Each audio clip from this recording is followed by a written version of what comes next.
Metalheads, and welcome to episode 22 of the Harsh Vocals Podcast. I'm your host, Justin Corbett, and with me is my good friend, Christian Renner.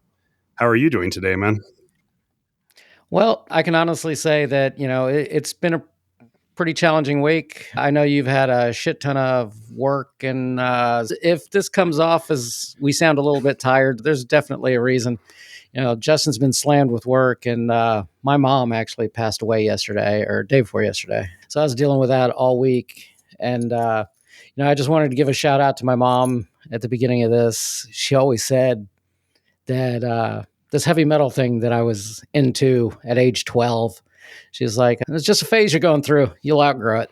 And, I'm 55 years old, and I'm doing a podcast about heavy metal now. So, yeah, I think this one here you had a little bit wrong, Mom. But either way, hopefully you're in a better place now. And, I love you, Mom. I'm really, really sorry that she's gone, Christian. I know it's been super hard for you the last week or so.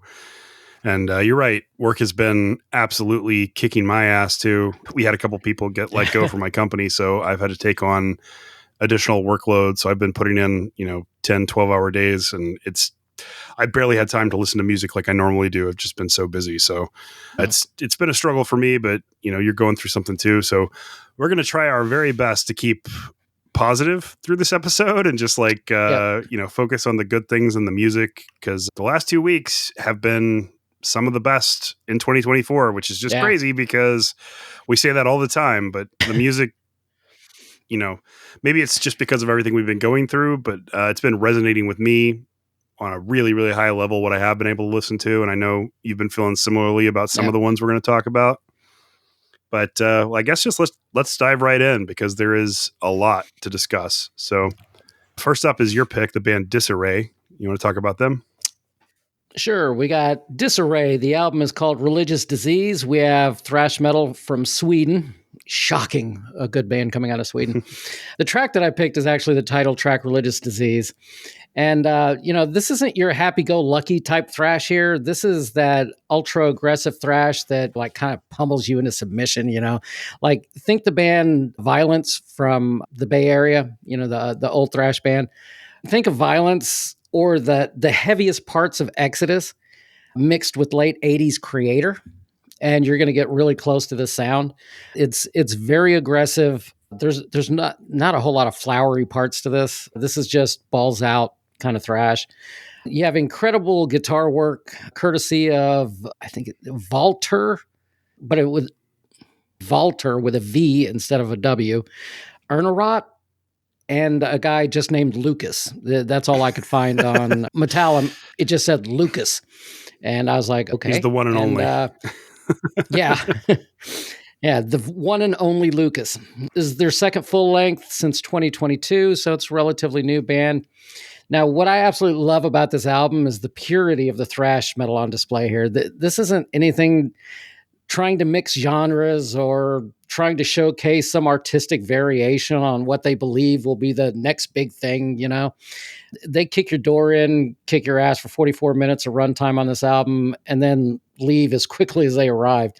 This album comes in, does exactly what they're going to do, and then it leaves. I mean, this feels like a workout, as you're listening to it, but it also makes you feel great afterwards, which is kind of rare because I've had plenty of workouts that I just feel like ass afterwards. But this one here actually makes you feel good and, pumped up and ready to go. And that's what I really, really loved about this album. Yeah, I actually had not checked this out. It wasn't part of my normal list. So when you said this was going to be one of your picks, I went back and listened to it, and it's a very good thrash album. I'm not drawn to thrash the same way that you are, but I occasionally will find it and like it. And this one is very reminiscent of those older bands you mentioned, and just aggressive from beginning to end. Yeah. And I like the tone of the guy's voice. The singing style really fits well. The guitars were incredible, as they usually are in thrash bands.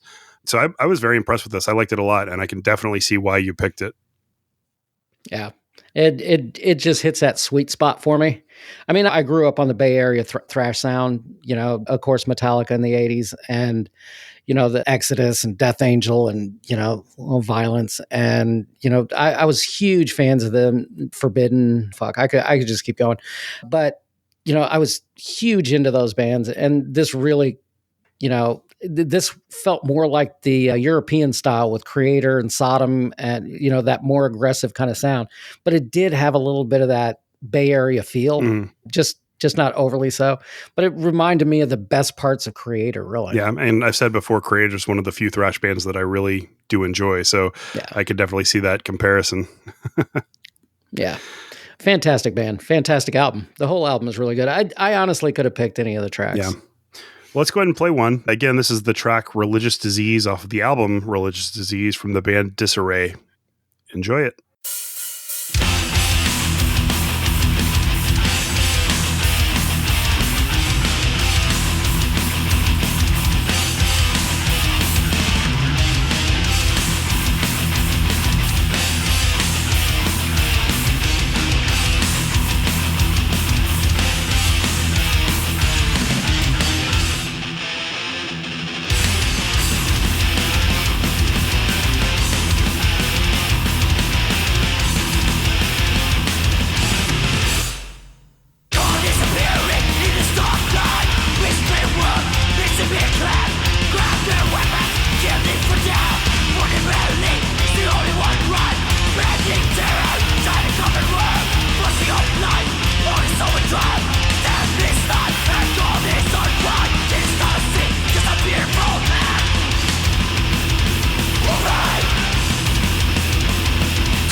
what an ass kicker of an album. That was a great track.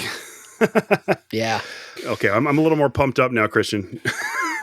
All right. All right. Let's do this. Let's do it. Well, moving on to our second pick of the week. This one's mine. This is the band Feral. They put out an album called To Usurp the Thrones. We got death metal from Sweden. This is their fourth full-length album since 2002. They're part of the Transcending Obscurity family of bands.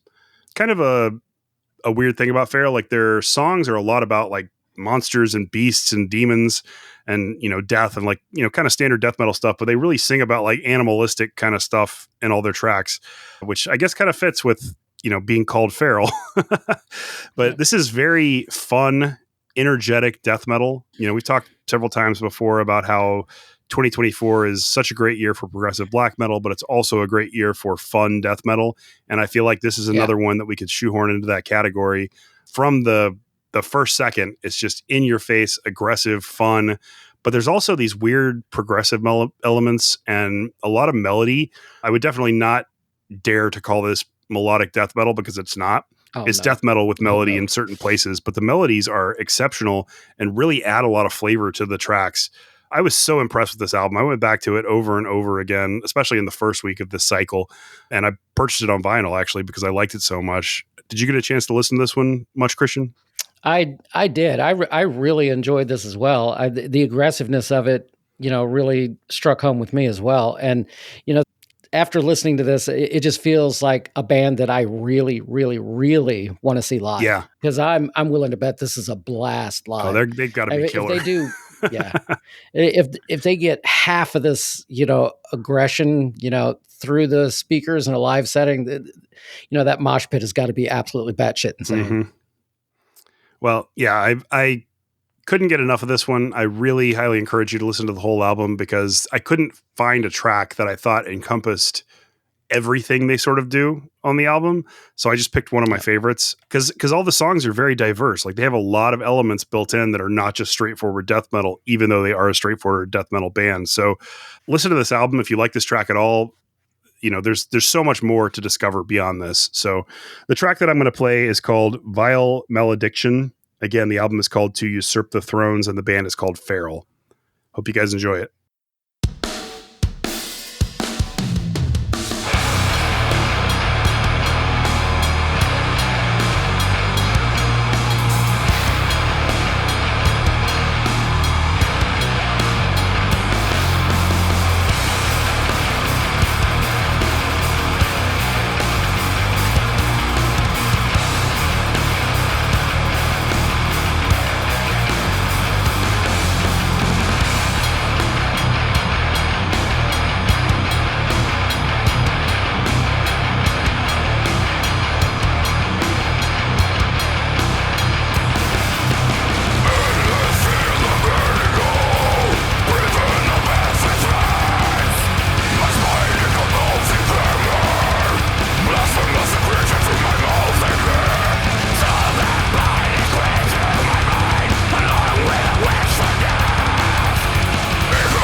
Yeah, I picked this one because it just has that moment towards like the 3/4 mark where it becomes a little bit more melodic, and it has those like slower bits right before it becomes super aggressive again. That said, I could have picked any track on the album because they're all just great, but they're not all great for illustrating the summation of the band, I guess. So yeah, I think the big thing about this album is like it's one of those albums where as when you listen to the whole album, it hits you a lot harder. Like I'm willing to bet once you get that vinyl in, that's going to be a fantastic definitely listen on vinyl. Yeah, I can't wait for it. And you're absolutely right. This is definitely an album where the sum is greater than the parts. And I feel like we have several of those albums on today's episode we're going to talk about. It's kind of been one of those things where it's hard to pick specific songs because the bands are doing such diverse things. So yeah. Anyways, I hope you guys enjoyed that one. Feral kicks ass. This is my first time discovering them. I need to go back and listen to their previous records too, because if they're even half as good as this, I'm going to be all in. Yeah. I need to give them more listens too. And like we said, been a little bit of a busy It has week, been. So. It definitely has been. Yeah. All right. Well, moving on. Next pick is Christians. This here we have the band The Spirit. I'm a big fan of this band. I own every single one of their records on vinyl, and this one here, again, the vinyl purchase is in. It's on its way. So the album is called Songs Against Humanity. We have black/death metal from Saarbrücken, Germany. I used to live right near there. Awesome little town. The track that I picked is the song Room 101. This here is the fourth full-length album from this band since 2015. And like I said, I own them all on vinyl. So I'm probably a pretty easy mark for this album. I'm a big fan of this style. Like this reminds me a little bit like if you mixed Necrophobic and Kavayan and Nagelfar, and of course, a little bit of dissection, because, every band has a little bit of dissection in it, in this type of genre. You'd kind of get really close to what this sound is. A lot of these bands are very, very similar to each other in their style, not the way they sound, but in their style. Mm-hmm. And I mean, this album just seems slightly more accessible than their other albums, but still has plenty to like for older fans that like their older stuff. Like, you can tell they're progressing. And I mean, I think they were just slightly more aggressive in the past, but not by much. I mean, it's not like they've lost the aggression altogether. So I think they're using melody a little bit more. Something worthy of note on this is it feels like a lot of thought was put into the track listing and the order of the tracks. The album just flows incredibly well, and I love the fact that they put the instrumental at the very end. I wish more bands would do that. Try and shoehorn, yeah. A lot of bands try and shoehorn that shit in at the very beginning or in the middle, and I mean, I preferred at the end because I'm not really sure what the point of a lot of instrumentals are, because it does seem to break it up. So like if you put it at the end, it just feels like it feels like the instrumental is both signaling the end of this album while also feeling that the band is, basically saying, see you soon. And this here is just a little bit of interlude. We're going to go away for a little while. We're going to have another album pretty soon, just hang on. It really felt like them saying goodbye almost, with the instrumental, and, like just closing out the album. It just flowed incredibly well. And I really, really like that. Yeah, I like this album a lot too. I've been a fan of The Spirit for a while. They're part of AOP's stable of bands. This is the only AOP record that came out this year that I believe didn't have guest spots from any of the other AOP artists. It was all just The Spirit's compilations on the track listing. I agree with you. Everything was incredibly meticulously thought out, how they were going to organize the tracks. Everything flows incredibly well. I too love that instrumental at the end. I feel like it's kind of an ethereal way to say, like you said, goodbye. It's like a nice solid ending. And I really and truly wish that more bands would, do that with their instrumental tracks instead of putting them at the beginning, because I don't mind listening to it after I've gotten through all the aggression. Like getting to that melody and having kind of a soothing end is fine. I think that's a neat way to approach it. I love the aggression. You're right. It's still there. They have kind of matured a little bit in their sound on this album versus their last one. They're a lot more willing to explore melodies and other types of song structures that they haven't really done before, I think. And you see some of that in some of the songs. I mean, it's kind of weird because if people aren't familiar with those other bands you mentioned, the Black Death grouping, Necrophobic and Naglfar and all that, this probably sounds very like unique to them. It is structured similarly to how those bands put their music together, but the sounds are so drastically different. I want to reiterate that because the bands do not sound the same whatsoever. The Spirit includes a lot of cosmic vibe sort of music in their stuff as well. I don't really want to say psychedelic because it's not psychedelic, but it definitely feels like you're on a journey through space in some of their songs. Yeah. If anything, they remind me a little bit like if you're looking for something that's very similar in sound, they kind of remind me of Vorga. Yeah, I think that's a closer comparison. That type but Vorga is just more ethereal of a kind of sound. Yeah, Vorga is more of just a straight black metal versus incorporating the death metal elements. But yeah, I think that it's kind of a blur of like Necrophobic and Vorga. It's kind of where you would find the intersection for the Spirit. That's a good comparison. But I love this album too. I've listened to this one a whole lot. I've also purchased it on vinyl, but I haven't gotten my copy yet either. So hopefully soon. But let's go ahead and play the track. Again, this is song Room 101 off the album Songs Against Humanity, which I fucking love that title too, by the way, from the band The Spirit.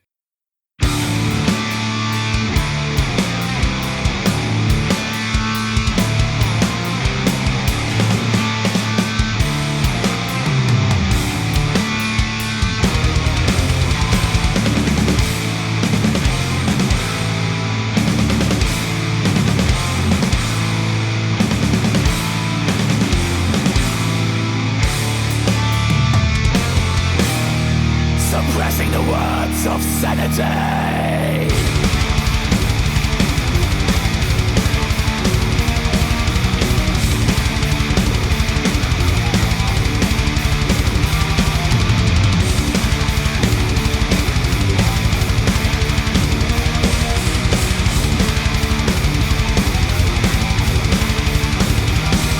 As we lost our way towards utopia, instead evolved into a dystopian nightmare, where technological progress gave rise to the indoctrination of the human mind. Within us, the dust of ancient stars, but ancient intellect is denied. Connected, don't cry, you cannot run. We all fear Room 101.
You begin to unexist.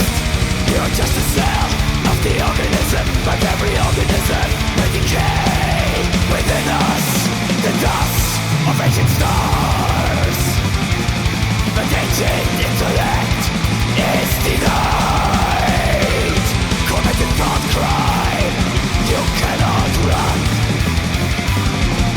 We all fear Room 101. Such a great album. It is truly fantastic. And I mean, it's another one of those albums that the more you listen to it, the more you tend to like it. I mean, you'll like it right off the bat if you're a fan of this, genre at all. But as you go along, the more you listen to it, the better it seems to get. Yeah. And I love albums like that because they just keep moving their way up your rankings. Yeah. I'm pretty sure that The Spirit's going to end up in my top 30 somewhere. I would be surprised if it's not in mine as well. This was my, as good as we're making this sound, this was actually my third favorite album of this cycle, which is crazy because it's such a good album. But, my number 2 album from this cycle is the one I'm going to talk about next, Immortal Bird. They put out an album called Svn.Seeker. This is a mixture of black metal, sludge metal, and crust from Chicago. It's their third full-length album since 2013. If you don't know these guys yet, they've been around for a while. Their previous albums are so much more chaotic than this one and very inaccessible. I feel like their last album, I liked it, but I don't feel like the average metalhead would listen to it and immediately grasp what they're going for or the type of sounds that they're combining, because it does feel very like inaccessible to somebody who doesn't have a trained ear for this kind of stuff. But on the latest one, they still have a lot of experimental avant-garde kind of mixtures of like punk and crust and sludge and black metal, but it feels way more accessible, probably because of the incorporation of so much melody throughout the tracks. Yeah. They also added a lot of progressive parts as well. This is another one of those albums we talked about where the sum is greater than the parts, because there's a lot of great songs on this album, but if you listen to the album as a whole, you have such a better appreciation for it. And this is one that, just like with the Spirits album, it gets better and better and better the more you listen to it. The first time I heard it, I said, holy shit, Immortal Bird has leveled up. I think that was the tweet I sent out. And I have not been able to get enough of this album. I love it. I bought it on vinyl as well. I've spun it several times since I got it. I am thoroughly, thoroughly impressed with the growth of this band. They are so impressive to me. And this will most certainly be on my end of year list somewhere. Christian, what did you think of this one? Yeah, this here is one of those, their blending of that aggression with a sound that is at the same time, like it's so deeply emotive. And, the blending of that emotion and that aggression is just super impressive. And, oh my God, the production on this album is just so insanely well done. Yeah. And, I've this year, I've actually gotten to, let go of my, it's got to be fantastic production in order for me to like it. So, when I hear something that is produced this well, like it kind of reminds me of the same production that Blighted Eye had, that just everything is right where it should be. The levels are just absolutely fucking perfect. And it all helps to benefit the album as a whole. And fantastic album all the way through. And I think we tried to find this on vinyl, but they didn't have a vinyl. No, they have vinyl. It's available on $20 spend. I bought it 5 minutes after the first time I listened to it. I can't remember if I ordered it or not. I mean, there's a lot going on, but I think I did, but I can't be 100% certain. Well, you'll have to verify that and buy a copy if not. I mean, $20 spend's a great label because all of their albums are about $20. And the colorway on this is actually really beautiful. It's kind of a pink and gray, like smoke look on the vinyl. It's really gorgeous, and it sounds incredible on vinyl. So, it's one of those that we talk about that does have a different mastering on vinyl versus, streaming, and it sounds way better on vinyl, in my opinion. Although I have listened to it on streaming a lot as well. Really can't get enough of this album. So, oh, you already have this on vinyl? So I must have not ordered it. All right. Yeah. I'll have to rectify that as soon as the show's over. Well, let's go ahead and play the track. The one that I picked is called Synthetic Alliances. Again, as I mentioned, some of the album is greater than the parts. So this song does not illustrate everything that the band is capable of or does on this album. It's just one of my favorite tracks. There's so much more variety and other influences and other types of styles of music built into the other songs. I can't really explain that on the podcast. It's one of those things you have to listen to fully appreciate it. But if you appreciate this track whatsoever, please listen to the album, because I think you guys are going to love it. Again, track we're going to play is called Synthetic Alliances off the album Sin Querencia from the band Immortal Bird.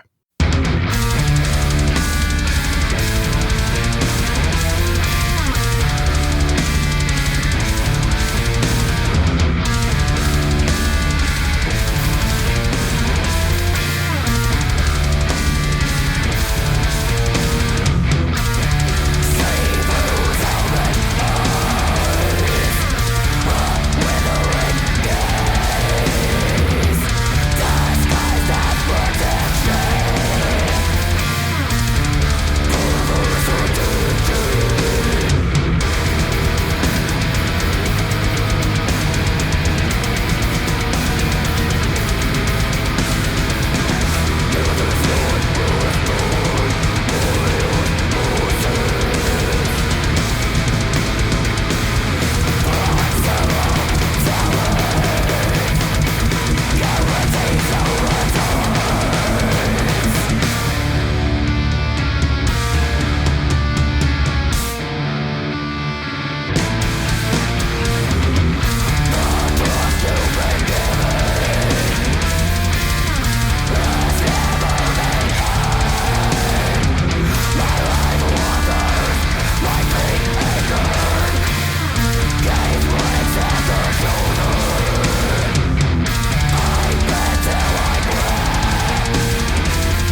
God, that track's so good. Yeah. I mean, these 2 weeks have been really, really good. I mean, this year, it's not the best 2 week stretch of the year, but it's really damn close. Yeah. But yeah, that first week, that Immortal Bird album is insanely good. Yeah, it really is. Like I said, it's going to end up in my top list somewhere. I'm working my way through that right now, but as you know, there's like 500 albums on my like 3.5 or better list, 3.5 out of 5 ranking list or better. Yeah. And so having to re-listen to all of them and combing through them and actually assigning a point value and trying to, narrow it down to what my end of year list. I've been working on it for 2 months now and I'm only like halfway through. It's just crazy. It's crazy how much good music has come out this year. Yeah, I've tried to go back through it. Like I made the playlist of every single thing that we picked as picks for this year, and I put that playlist out there on Spotify. If y'all want to check it out, it's there. I don't remember exactly what I labeled it, but I'm sure you'd be able to find it in the show notes. If it's also available in our Discord. So if you join the Harsh Vocals Discord, links should be on our Facebook page and Instagram and Twitter, or you can just reach out to us and we can provide you a link. We got a great community there, by the way. Lots of people talking about metal on a regular basis. And, we share stuff like our Spotify playlist. So it's a good resource if you want to find out more about the show and also the writers and more great music too. Yeah. And so, that I put that together specifically because obviously if we picked them for the show, they should be in consideration for top 30 of the year. But I also listen to a lot of traditional power metal and stuff like that, stuff we don't play on the show. So, I have a separate thing that I don't have a playlist for it, but I have a separate list of stuff that, I make sure that, hey, I can't forget about this, can't forget about that. Because it would be super easy with the amount of shit that we listen to forget about something. And so this is definitely, one that's going to be there. So yeah, I agree 100%. All right, well, let's go ahead and move on. The next pick is one of Christian's, and this was a band that I discovered kind of late in the cycle and then told him about, and he fell in love with it. Oh, yeah. The band is called Hate Angel. What a name, Hate Angel. The album is called Extinction Ritual. We have Black and Thrash out of Oslo, Norway. And the track that I picked is the title track again, Extinction Ritual. And it again, could have picked any song. The whole album is fantastic. This band has 2 full lengths and 1 LP or EP since forming in 2017. Interesting fact I learned about this, their drummer, according to Metalheads, is in roughly 187 different bands. Jesus. Yeah. I'm exaggerating slightly, but his list is insanely long. The guy's name is Carl Engstrom, and it's kind of funny because if you look up at Metalheads and, you go into band members and, they always say, all the other bands that they're in, as well as, former bands that they're in, everybody else in the band has like 3 or 4 maybe. And he's got like 100. I swear to God, it's insane. I mean, there's so many different bands. Apparently finding drummers in Oslo, Norway is incredibly, incredibly difficult because apparently Carl is the only guy there. We got one Carl, we got one Lucas. That's Yep. This is get in and get out black and thrash metal that, doesn't waste your time with unnecessary additions to a song to pad out the runtime. Like a lot of bands will add like a tiny little bit of intro section or outro section or whatever. This band does none of that. I mean, within 5 seconds of the song starting, they're hardcore. The vocals come in and they're just angry. And, most of these songs are right in the 3-minute mark. It's a very fast album. Yeah. You get through it super quick, but as soon as it's over, you're hitting repeat because it's one of those kind of records. It gave me a feel of what a punk band would do if you told them to play black and thrash, like that get in, get out really quick. If anybody's a punk fan out there, like I am, The Exploited, they remind me a little bit like if The Exploited did black and thrash, this is what it would sound like. See, my idea for how to explain it was if you told Sidan to play a thrash album. Yeah. So yeah. It fits kind of perfectly. Yeah, I could see that. Yeah. And I mean, it's this album is just flat out addictive. I mean, there's something about it that, it like, man, I should listen to that again. And this is one of the albums that I came back to, like, if I was trying to put myself in a better mood and just to feel good, this was the album that I picked. Your last album is the one that I picked if I'm feeling sad. So all of this worked out incredibly well this week. Yeah, it's definitely been a mood album week, I think, for both of us. I've spent a lot of time going back and listening to like Rivers of Nile, Where Owls Know My Name. That is probably my favorite album of all time, to be honest, but it's definitely a mood album for me. It's one I go back to whenever I'm stressed out or dealing with like problems or whatever. So I've been going back and listening to like their whole discography just to kind of deal with stuff. So I get it. It's definitely been a mood album week, but I love the Hate Angel album as well. It's really fun, punky, black and thrash. It was catchy. That's why I sent it to Christian immediately. I didn't know if he had heard it yet, and he didn't even have it on his list. So I was glad that I found it and sent it to him, because this one's a lot of fun. It's one that I listened to a bunch of times. I don't think there's a vinyl for this, unfortunately, because if there was, I'd snatch it up, but it's great. So hopefully you guys enjoy the track. Again, we're going to play Extinction Ritual off of the album Extinction Ritual from the band Hate Angel. Enjoy.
Was in my head when the earth was younger.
Yeah, it's a killer track, man.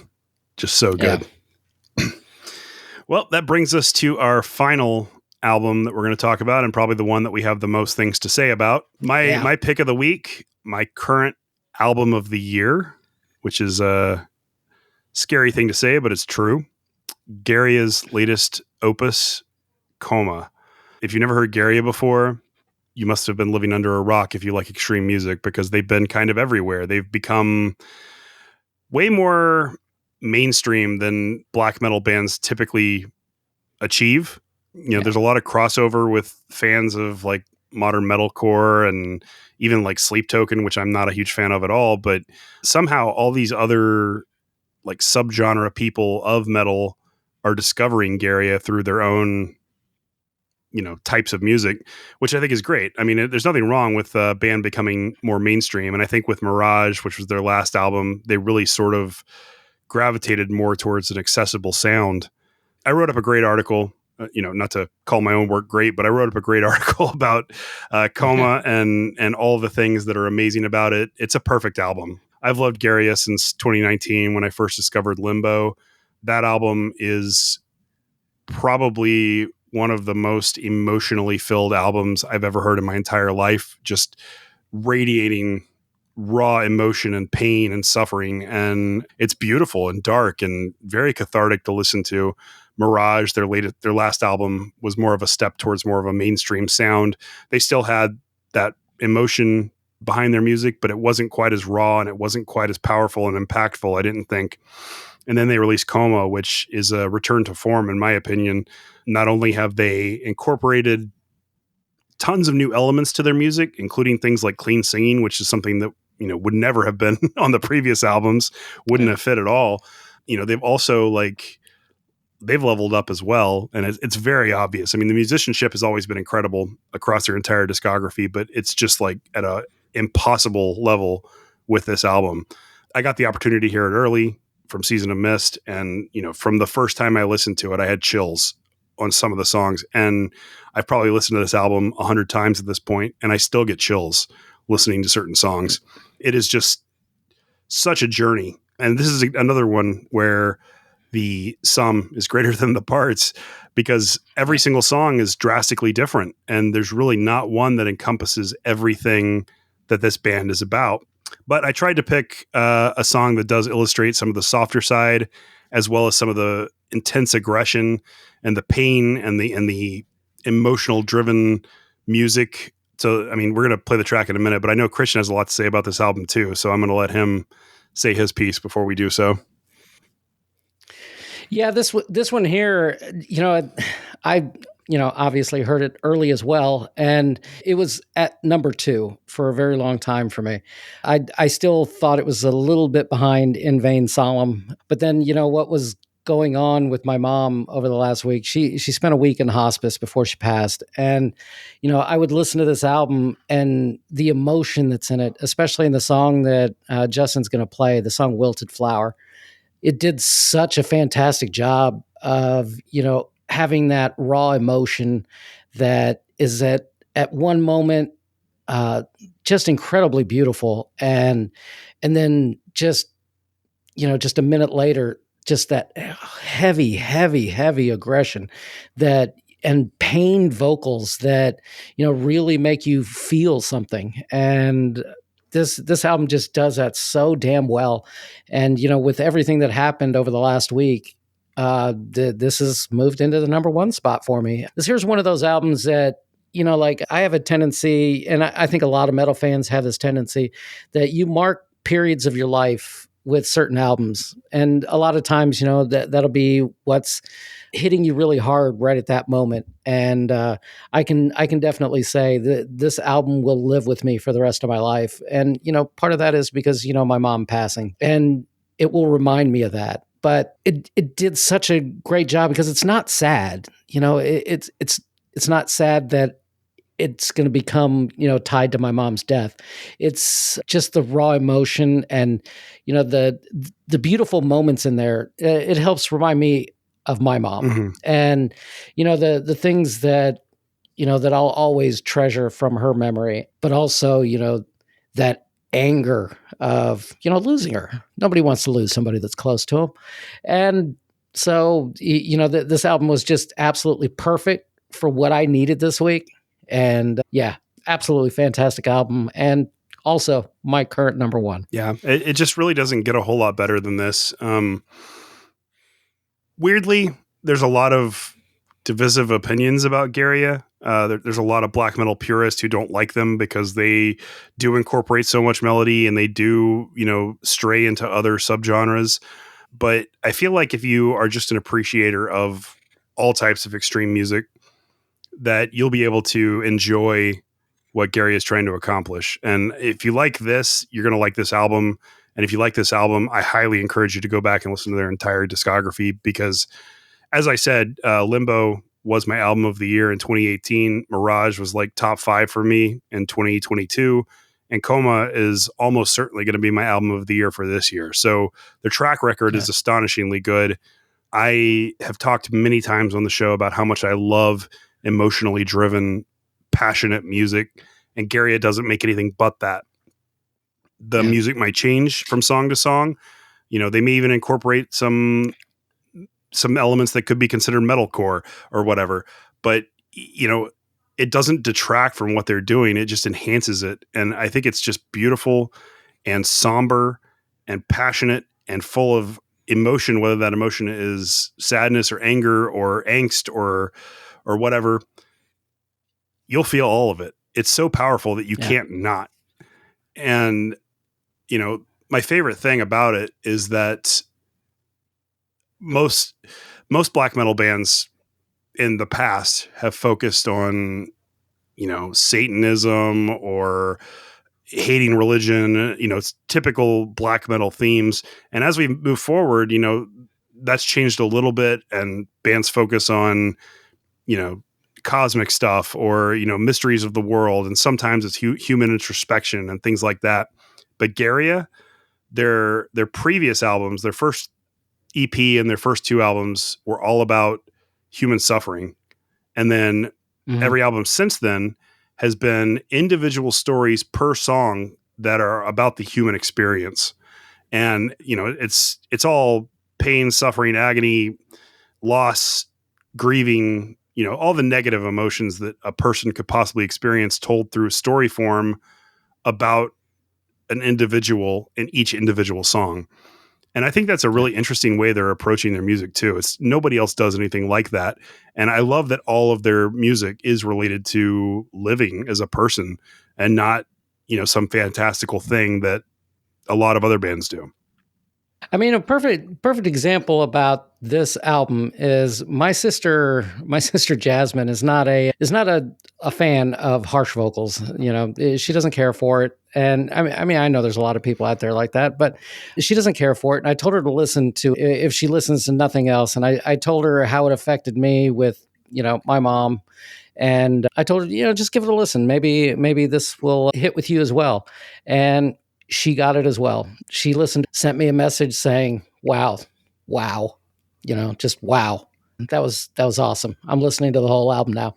And, this would definitely not be, if I was trying to get somebody that does not like, harsh vocals or does not like black metal into black metal, I would not start with Garia.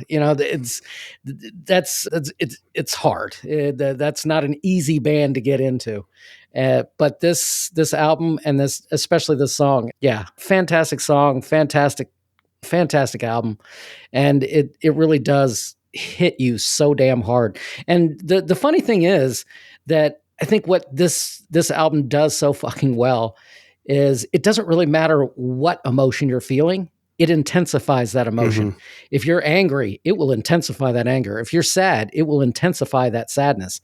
And if you're happy, you'll just be like, fuck yeah, this is badass, and it just does that so well. Like it doesn't, if you're not sad, it's not going to make you feel sad. It just intensifies exactly what you're feeling. So I can't say enough good things about this album. It is absolutely fantastic. Yeah. And if you'd like to go and read my more detailed review, it's available at harshvocals.com. Yeah. I have been talking to one of the reps from Season of Mist, and there's a good chance I'll get the opportunity to go and cover one of their shows during their US tour next month. Would love that opportunity. Also, fingers crossed, might even get an interview chance, which would be a dream come true for me. Yeah. So again, let's just go ahead and play the track, because I think we've talked ad nauseum about how much we love this band and love what they're trying to accomplish. The track is called Wilted Flower off of their latest album, Coma. And this is Garia.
God, it's such a powerful song.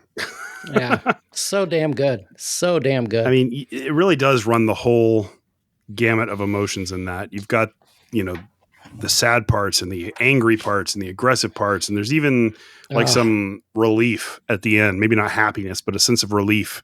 Yeah. Man, it's impressive to me what they're able to do, especially the voice. I mean, his real name's Guillermo, but he goes by the voice of Garia. It's just killer how pained he sounds half the time. Oh, that especially that track, as I'm driving home the other night, that song actually came on and it brought tears to my eyes. It is just so powerful. Yeah. All right. Well, that does it for our picks for this week. Hopefully you guys check out all those albums and their entireties because they're all excellent. But let's go ahead and move on to our honorable mentions. I know we both have quite a few. I'll let you go first, Christian. Oh, yeah. All right, we'll go with the first one on my list is Ghost Heart Nebula, the album called Black Shift. This here is for fans of Draconian or My Dying Bride. If you like either of those two bands, you're going to like Ghost Heart Nebula. They have that slower kind of doomy a little bit of doomy kind of sound, but not, I'm not a huge Doom fan, but this works for me. Then we came across this band called Inciferum. Most people already know who they are. The album called Winter Storm, of course, folk metal out of Finland. If you like Brymir or you want a better Winter Sun album, here you go. Then we have Frozen Crown, the album War Hearts. This is power metal from Italy. If you like Battle Beast or Sonata Arctica, you will like Frozen Crown. Gorebringer, this one here, I think both you and I had this on our list. The album Condemned to Suffer, Mellow Death out of London, UK. If you like bands like The Crown, Hypocrisy, or Night Rage, this will fit right in. It reminded me a lot of the Night Rage album from earlier this year. Yeah, they have a same kind of vibe, just really like fun and kind of upbeat mellow death. I liked this album a lot. I wish I'd had more time to spend with it. It's definitely one that I need to spend more time with in the future. It's great. Yeah, this is another one that I need to see if I can find it on vinyl. I think it'd be fantastic on vinyl. Then we have Butcher with the umlauts over the U, because there's quite a few bands out there named Butcher. The album is called On Foul, as in FOWL, of Tyrant Wing. I'm not sure. They always have, like their last album was 666 Goats Carry My Chariot or something like that. It was you know exactly what you're getting with just a title like that. You have Black and Roll / speed metal out of Antwerp, Belgium. But if you're missing that, a little bit of Hell Ripper, maybe this will be right in that same kind of vein. Then I came across this band Halifron, Haliphron. I hope I'm saying that right. The album is called Anatomy of Darkness. We have symphonic black metal / death metal from the Netherlands. If you like Old Man's Child, Septic Flesh, or Karash Angren, you're going to like this. Yeah, I like this one a lot too. It was really good. Yeah. Because I'm really, really missing some really good demo, and this kind of hit. It does kind of scratch that itch. Not quite as good as demo, but it's there. It's one of those albums where it's like 80% amazing, and then 20% just kind of okay, or like it's just a little bit of editing, and I think they're right there. Yeah. But if you like symphonic black metal, I give this one my thumbs up too. Yeah, it's a fantastic record. Then Nitro Gods, Valley of the Gods. We have heavy metal, hard rock from Hanover, Germany.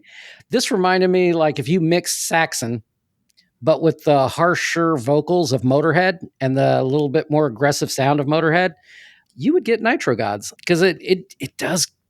The lead singer does sound a lot like Lemmy. I was surprised, but it has way more of a Saxon kind of riffing, way more just straight heavy metal, not quite as aggressive as Motorhead was. Then we have the band Nuclear, the album Violent DNA. We have thrash metal from Chile. If you like Warbringer, Dark Angel, or modern era Sodom. Not the 80s version, but more 90s, early 2000s Sodom. You're going to like this band. And apparently this band has been around for a very long time. I think I saw like 20 some years at this point. They had quite a few albums on Metallum. Then we have the band Pounder, Thunder Forged. This is just straight up heavy metal from Los Angeles, California. If you mixed up some Accept, some Enforcer, and maybe the more modern band Night Demon, you would get Pounder. I really like this album. Then finally, the band Intoxicated, and I think it had an umlaut over the O. The album is called Under the Sign of the Red Light. We have speed metal / thrash metal from Osnabrück in Germany. If anybody knows that side project band, speaking of Demo, the side project band Shagrath called Chrome Division, if you like that, you will definitely like Intoxicated because they kind of do the same thing and maybe a little like a faster version of Chrome Division. So if you dig that kind of sound, Intoxicated might just work for you. Again, it's not like incredible, but it just kind of scratched an itch that I didn't realize that, I had that needed scratched, I guess. But it just worked really well for me. And yeah, really good album. Cool. And that's all I got. All right. Well, moving on to mine. First up is the band Blasphemous. There are like 70 bands named Blasphemous. So if you're looking for them, you got to find the right one. Their album is called To Lay Siege and Conquer. This is death and black metal from Pennsylvania and New Jersey in the US. It's their fourth full-length album since 2005. This is a really fun, intense mixture of black and death. It's almost like a slightly more melodic version of some of those other bands we were talking about before, like Necrophobic and Nagelfar. There's a lot more melody in here, but there's also kind of more thrashy elements that you don't really get from those other bands. I like this a lot. This was almost a pick for me. It was super neck and neck between this and Feral. So I can't recommend this highly enough. If you like death, black, thrash, these guys are a really good mixture of it. Definitely check out this album. Yeah, I love that album. Next up is the band Weep, W-E-E-P. They put out an album called The Constant Strain of Life, which is extremely fucking relatable to me this week. So this is... Oh, does it ever? This is black metal / black gaze. I understand black gaze is not going to be everybody's cup of tea, but for me, I like it. I like post-black metal that also kind of has that droning sound behind it. They have a lot of really pretty melodies throughout this album. I dug it a whole bunch. This is their debut album. So they've been around since 2022, put out a couple of singles beforehand. They're from Minnesota. If you like black metal, black gaze kind of mixture stuff, I think you'll dig this. Definitely check it out. Next is the band Living Gate. They put out an album called Suffer as One. This is fun death metal from Belgium. It's their debut album as well. And it's actually the side project of the vocalist from Weege Dude, who I'm sure you've heard of before. Yeah. I didn't realize he was a part of it until I looked this up. But this is really fun, catchy death metal like we've been talking about. It falls into that vein. I liked this Living Gate album a whole lot. It's just the Feral album was a little bit better, I thought. Next is Mother of Graves. They put out an album called The Periapt of Absence. This one kind of scratched an itch for me that I wasn't aware I had as well. This is melodic death / doom from Indiana. This is very much like Insomnium. If you like mid-era Insomnium, you'll love this, honestly. It really sounds a lot like them, but if, it's Mother of Graves has been around for a while. This is actually their second full length. I think they've been around for like 5 or 6 years, but I had never heard them before this, and I dug this so much I bought it on vinyl. So it's really, really good. Next is the band Los Stragos, and since Christian is pointing out all the umlauts, I'll point out one too. It's over the O. They put out an album called Nai, N-A-I. This is melodic and pagan black metal from Spain. Their third full-length album since 2016. Interestingly, though, they don't sing in Spanish. They sing in Galician, which is kind of a weird quirk. I found this at the end of the cycle, and I feel like it's a really, really strong album, but it's definitely a grower. I didn't get to spend much time with it, so it didn't really get a chance to unfold for me like I feel like it's going to. But it's one that I've put on my must continue to listen to playlist. So I'll keep going back to it, and I feel like it's just going to get better and better with time. So this one might actually end up, high on my list. I feel like it definitely has potential. It's just one of those you got to unlock a little bit. Next is the band Vanan Idir. They put out an album called In Silence Descent. This is melodic black and death metal from Sweden. Their fifth full-length album since 2018. These guys are about as straightforward, mellow black as you can get. It's really fun. If you like melodic black and death metal, you will enjoy this band. It's exactly what you're looking for if you like those genres. Yep. Next is a band called Black Evil. They put out an album called Praise the Communion Fire for the Unhallowed Sacrament. That's a tongue twister. It's black and thrash metal from Germany, their third full-length album since 2015. There was a lot of thrash I really liked this week. Yeah. You know, not much of it was straightforward thrash. A lot of it was blackened, which, you know, is always an incentive for me to check it out and like it. But I dug this album a lot. I think you did too, right, Christian? Yeah, I really like this a lot. And if you're looking this up, just so you know, Black Evil, all one word. Mm-hmm. So yeah, it's a fantastic record. It's really good. And then lastly, I'm going to give a shout out to Sallow Moth. They put out an album called Vile. It's an EP, actually. This is Gary from projects such as Gone Mage and Memorage. It's his dissonant death metal project called Sallow Moth. You know, he's one of the most prolific people in metal, I think, because he tries so much experimental stuff. He tries all these different genres and subgenres and mixing them. This particular one, it's dissonant death metal, but with a lot of melody, which is something I've never really seen. Like you listen to Ulcerate or something like that, you know, you get that kind of droning dissonant sound, but there's not a lot of backing melody to it. And he incorporated so much on this album. And it's just such a really unique approach to it that it makes the album not only memorable, but also like very soothing to listen to. If you haven't checked this out, I'm not even sure if you have, Christian. I haven't heard it. thoroughly encourage you to go check out Sallow Moth's latest Vile. It's been a great listen this week while I've been dealing with so much work shit. Oh, nice. I'll definitely check that out. All right. Well, that does it for our honorable mentions. Let's go ahead and move on then. Our topic for this week is types of metalheads. So this was my topic, and really I kind of just had to pick something because we were running out of time. As we mentioned, it's been a crazy couple of weeks, and I have not been able to devote as much time to the show as I typically would. So I have been on Twitter a little bit, trying to relax in the evening, and I've been talking to all the usual suspects there. And I just started thinking about, you know, how different everybody is. You know, that you got metalheads that are like dedicated to listening like we are, you know, then you got metalheads who only listen to, you know, classic stuff, and they're stuck in, you know, whatever era they grew up in. You got people that are, you know, black metal purists or death metal purists. It kind of runs the whole gamut. And so I just thought it would be interesting to kind of chat a little bit about what the different types are that are out there, what you see online and in person at concerts, because you got the guy who buys all the merch they could possibly buy at every show, which, you know, that kind of is us as well.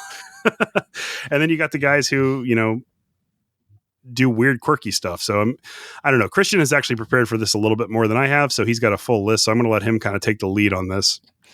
Oh, and just before I start on this, just so you know, I view this more as trying to be a little bit funny about it.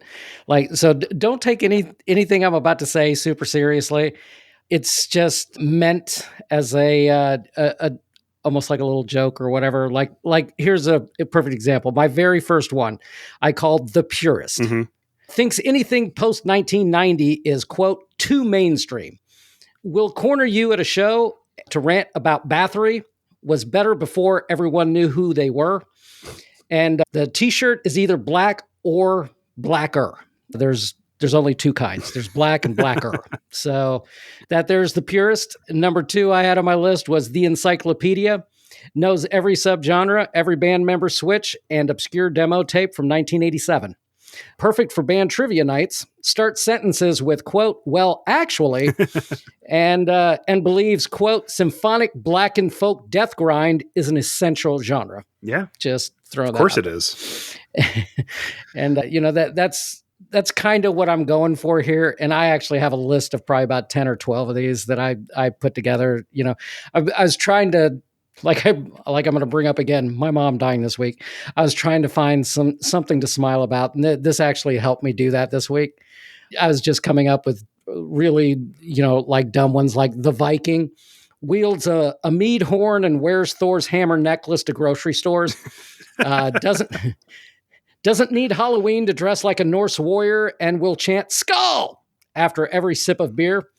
Thinks Amon Amarth concerts are historically accurate reenactments. Yeah. So that's what you get from, you know, the Viking metalhead. I mean, I can keep going unless you got a few. No, I haven't really prepared them the same way you have. So I think we'll just keep going on your list. This is great. All right. Number 4, we got the Patch Jacket Artisan. This might hit a little close to home. Sounds like it. Patch game so strong that their battle vest weighs as much as they do. Wears it even when it's 100 degrees outside. Spends weekends sewing, cursing the needle, and debating patch placement strategy with friends. Well, yeah, it's definitely me. When I was building my jacket, I was texting you regularly. What do you think of this layout? What do you think of this layout? And you're right. It does weigh a ton. Now that all the patches and pins are on there, it's like an extra 20 pounds anytime I go anywhere. Yeah. And, regardless if it's 100 degrees or 50 degrees, I spent a shitload of money on that vest. I'm wearing it to every concert I go to. So, goddamn right. And that's the way it should be. Then we have a couple of friends like this. I call it the Doom Merchant. Has an unexplainable deep fascination with snail paste riffs.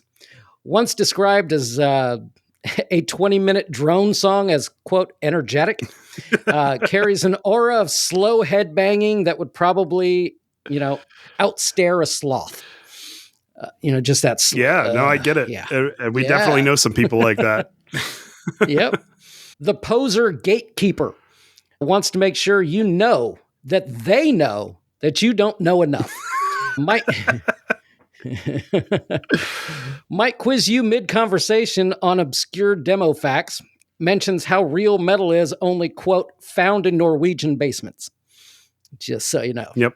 The corpse paint evangelist shows up to concerts looking like a monochrome panda. Keeps face paint handy just in case they have a sudden urge to embrace the spirit of the forest. Because you just never know when that might happen. You never know, right? Yeah. Gets annoyed when asked if they're going to a Halloween party. Yep. And I've seen a few of those at shows as well. I have too. There's a meme going around on all the metal pages of I think it happened actually a couple of years ago, but it's sort of resurfaced. There was a, relatively unknown band from one of the Norwegian countries that went out into the woods to take their photos for their album. And they were all in full black metal get up, with the vests and the spikes and the studs. And they're wandering through the woods, and one of them slipped and fell in the snow. And they got a picture of him as he's falling. He's just like, making like this like shocked face where he's falling. I mean, it kind of looks like a Both does in like some of the pictures, but imagine if he was mid fall and his eyes are all huge and buggy. It's hilarious. So yeah, I imagine he's one of those kind of guys. Yeah. And like I say, just to reiterate, I'm not making fun of anybody. This is just, just an it's exercise. Tongue in cheek. I don't think anybody's going to be offended all of by this. Okay. Just want to make sure if that happens to be you, that you wear corpse paint to a show, I'm not talking shit about you. The next I have is the technical wizard. Watches bands for the skill, not the, quote, vibe. Will dissect solos like a scientist and nod in approval when the drummer plays in 17/16th time. It's not music if it's not mathematically complex, is their battle cry. Nice. Then we have the old school defender. Thinks the big four are still the end all of metal. Loves to tell younger metalheads about, quote, the good old days, when MTV still played music videos. Will absolutely use, quote, back in my day as a sentence starter. So, like, Christian, you fit like 3 of those 4 descriptions. Me. Yeah, pretty much. Yeah, back in my day. Yep. The melodic enthusiast craves symphonies in their breakdowns and is often found air conducting during songs. Hums along to epic keyboard solos and weeps over harmonized guitar leads. Probably wears a shirt that says, quote, strings and screams can coexist. The one band fan has dedicated their life to a single band, be it Iron Maiden, Slipknot, or Opeth. Will travel continents to see them live and constantly finds ways to bring them up in conversation, no matter what the topic or if anybody even cares. Yeah, those guys are actually like, I know a handful of people that are like that. And I hate the closed-mindedness when it comes to the music, because it's like they're set on only the one band they love and the bands that sound like the one band they love. Similar. And you can't pitch them anything else because they're just not interested. And it's like you're missing out on so much. Oh, you have no idea how many metalheads I know that won't get out of the 1980s or 1990s. Just in that, and they don't think anything good has come out since then. and it's sad. Yeah, it is. All right. Next, we have the black metal philosopher. Sees metal as a way of life, not just music. Often found brooding in forests or dark rooms, contemplating existential themes and the futility of existence. Wow, I'm in here Quotes twice. Nietzsche, but I don't think you quote Nietzsche and wears a cloak. Not a hoodie, a cloak. Okay, I guess I'm safe then. All I wear is hoodies. The fashion statement believes metal is as much about the aesthetic as it is about the sound, spends hours spiking their hair, perfecting leather outfits, and picking out the right boots, somehow manages to mosh without ruining their eyeliner. It's impressive. I've met a few of those. I have too. Yeah. And we actually talked about this a little bit earlier when we started this. The merch hoarder has more band t-shirts than regular clothes, and I fall into this category big time. Yep. And their closet could rival a merchandise tent. Brags about how rare their signed limited edition vinyl albums are. Buys 2 of everything, one to keep pristine and one to use. I don't do that. I don't do that either, but I know people that do. Yeah, I know people that do. Yeah, oh, like, yeah. Honestly, since we're part of the vinyl community, like it's a thing, where an album will come out and there's 20 different variants of that album, and people will actually buy all 20 variants so they can have every potential colorway of the vinyl. That's insane to me. Like, I mean, oh my God. It's cool. You can do it. And I mean, if you're that big of a fan of the band, by all means, I'm never going to discourage anybody from financially supporting a band, but no doubt. Inevitably 3 or 4 months later, I see them selling all their copies. It's like, they just have to collect them for the sake of collecting them and then sell them afterwards.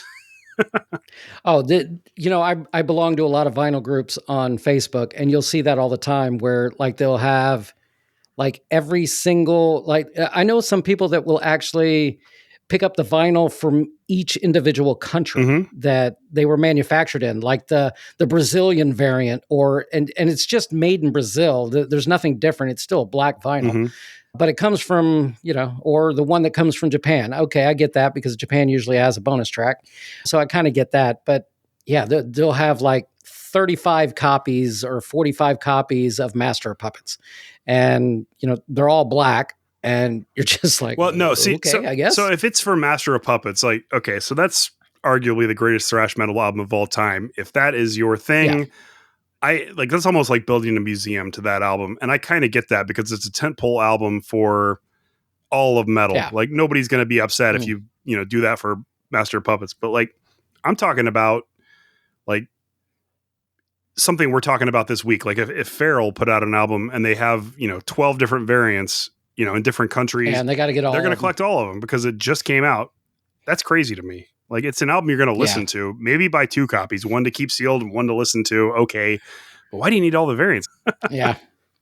Hey, if the bands are getting paid, that's true. If it supports the band, I'm all for it. Do what you want with your own money. Yep. Then we have the first timer, excited and terrified all at once. Shows up at their first show with earplugs that they lose, wearing a fresh band tee they just bought that night.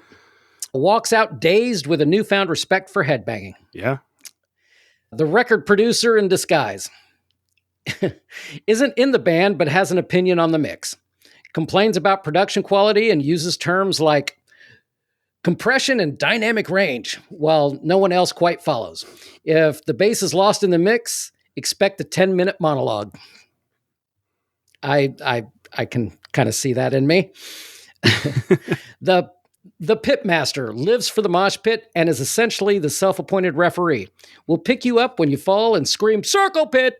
at every opportunity. If a wall of death is forming, they're at the front grinning maniacally. And I definitely know people like that. Yeah, there's this one guy, I don't know him personally, but I go to a lot of concerts in Houston. He's at every single concert, and he kind of looks like you, to be honest. He's maybe like a few inches taller than you, got the chrome dome. He always wears like, just a plain black t-shirt, no band logos or anything. And he just walks around shoulder checking everybody until he finally gets a pit going. But he'll just do it. He'll just walk in a circle and shoulder check people. The worst band ever could be opening and nobody's enthusiastic about it at all. And he's just walking around doing his absolute best to start a pit. Goddamn right. That's the important part. The Acoustic Paradox is deep into metal, but has a soft spot for acoustic versions and ballads. Knows all the lyrics to Metallica's Nothing Else Matters, and will argue that Opeth's quieter albums are masterpieces. Brings an acoustic guitar to the after party. Yeah, I know some people like that. Yeah. The dad metalhead. This is probably me. Usually in their 40s or 50s, wears their faded Judas Priest tee with pride and embarrasses their kids by air guitaring in public. Talks about how, quote, they don't make music like they used to, secretly loves Powerwolf. Yeah. The fantasy nerd thinks metal and fantasy novels are one and the same. Can be spotted in Blind Guardian shirts quoting The Lord of the Rings and referring to the epic metal tracks as, quote, battle anthems. Has definitely written a metal-themed D&D campaign. And finally, this here's the last one I got. The one-liner machine. Replies to everything with metal lyrics or song titles. You say hello, and they respond with, hallowed be thy name. Perfect for social situations where you need a dose of randomness. You'll either love them or question reality.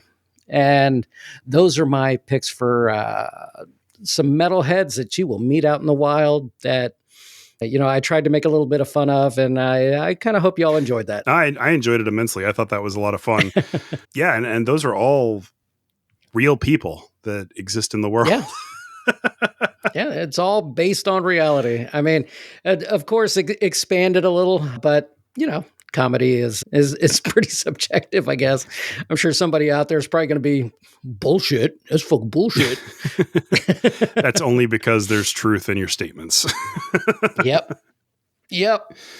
All right. Well, thanks for coming up with that, Christian. I'm sorry that I didn't bring much to this segment. I've been just completely drowning in work, but I still think it was a lot of fun, and hopefully people enjoyed it. Yeah. Let's go ahead and move on to our pickups. Have you picked up anything cool this week you want to talk about? Well, I picked up the Gary album, Coma. That came in. I have ordered, but it's not here yet, Songs Against Humanity by the Spirit. And, you know, I got word that my Yath Area album has shipped. Oh, nice. From Greece, I think. So it doesn't show any tracking. That drops next week, right? Yeah. Yeah. Yeah. But it said it already shipped. So sweet. That's cool. But that's all I got. Other than, you know, I've made some other pre-orders, and as soon as I get off here, I'm going to pre-order that. Immortal Bird. The Immortal Bird album. Yeah. All right. Well, I think I'm also going to order that Blasphemous album. I really like that. I really like that one too. Yeah. Well, as for me, yeah, I got the Garia album as well. Couldn't not. I picked up the Mother of Graves album. It's a lot of fun as well. The Immortal Bird album, Feral. I pre-ordered the upcoming Harakiri for the Sky album, and I bought the like super expensive special edition that comes with the art book and everything attached to it.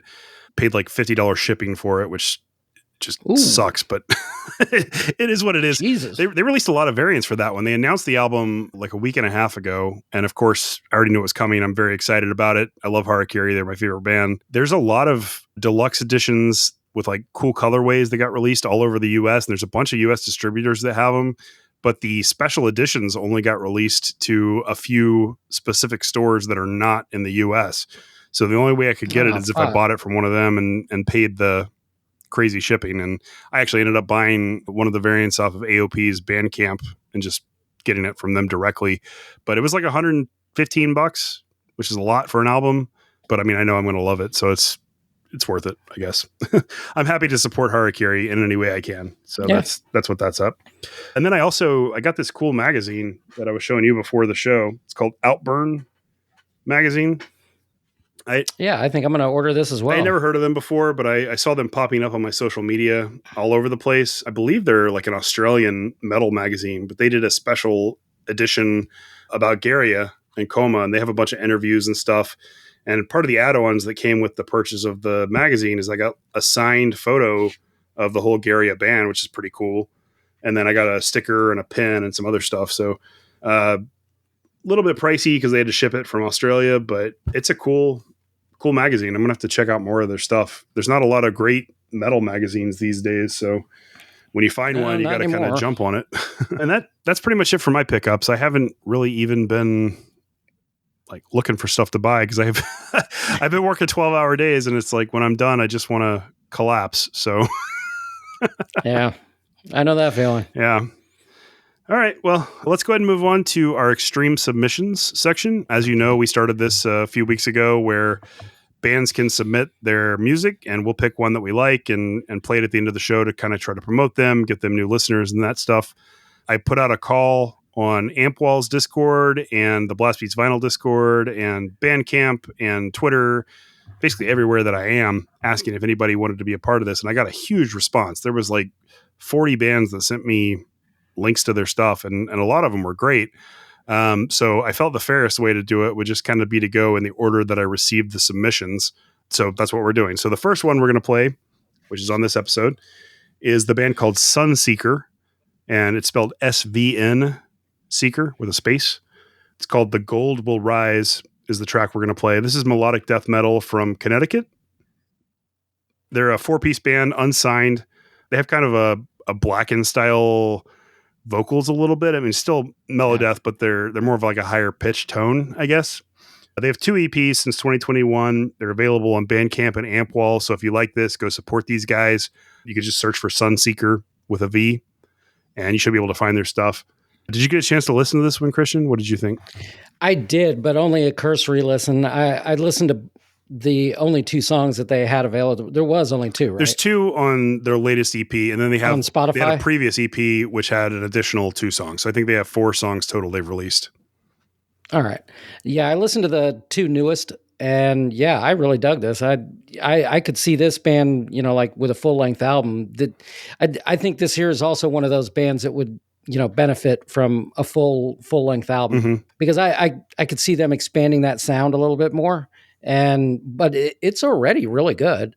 Again, shocking, unsigned band with talent. Yeah. And there's signed bands with horrible fucking talent. Yeah. And you got that. So, I mean, kind of hard to tell.